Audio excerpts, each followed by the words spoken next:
स्वार्थ देखिए, अपने बच्चों का स्वार्थ देखिए।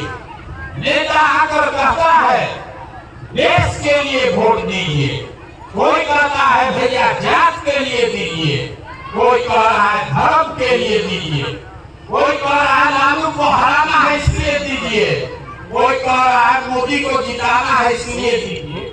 हम आपको एक पंक्ति में सिखा रहे हैं, वोट चाहे जिसको भी दीजिए, लेकिन वोट अपने बच्चों के लिए दीजिए।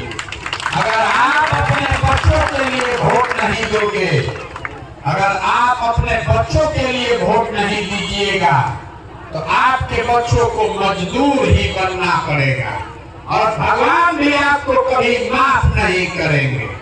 जिस बच्चे को आपने पैदा किया है उसको ना पढ़ाए, ना उसको आदमी बनाए, मजदूर बनाकर भेज दिए कमाने के लिए, सोच रहे हैं कि हमारा जीवन का है नहीं सुधरेगा।